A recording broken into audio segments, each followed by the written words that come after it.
बहुत ही शिक्षाप्रद कहानी है दोस्तों। एक वन में एक ऋषि रहते थे। उनके डेरे पर बहुत दिनों से एक चूहा भी रहता आ रहा था। यह चूहा ऋषि से बहुत प्यार करता था। जब वे तपस्या में मग्न होते तो वह बड़े आनंद से उनके पास बैठा भजन सुनता रहता। यहाँ तक कि वह स्वयं भी ईश्वर की उपासना करने लगा था। लेकिन कुत्ते, बिल्ली, चील, कौवे आदि से वह सदा डरा डरा और सहमा हुआ सा रहता था।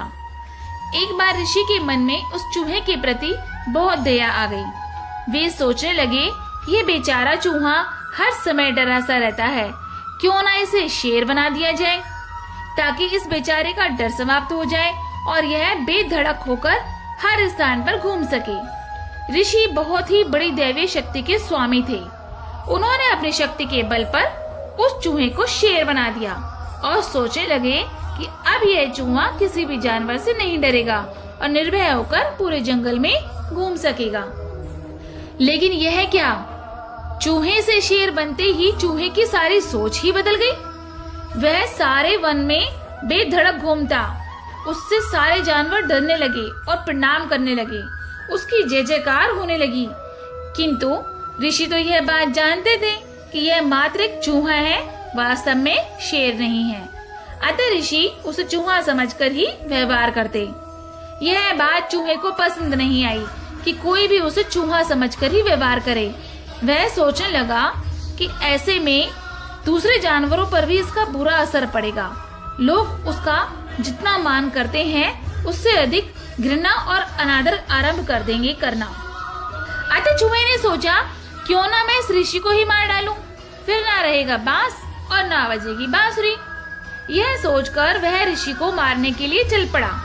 ऋषियों ने जैसे ही क्रोध से भरे शेर को अपनी ओर आते देखा, वे उसके मन की बात को समझ गए। उनको शेर पर बड़ा क्रोध आया।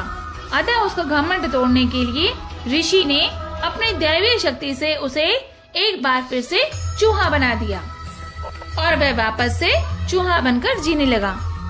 तो दोस्तों, इस कहानी से हमें यह शिक्षा मिलती है कि हमें कभी भी अपने हितैषी का अहित नहीं करना चाहिए, चाहे वह हमसे कितने ही बलशाली क्यों न हो जाएं। हमें उन लोगों को हमेशा याद रखना चाहिए जिन्होंने हमारे बुरे वक्त में हमारा साथ दिया होता है। इसके अलावा हमें अपने बीते वक्त को भी कभी नहीं भूलना चाहिए।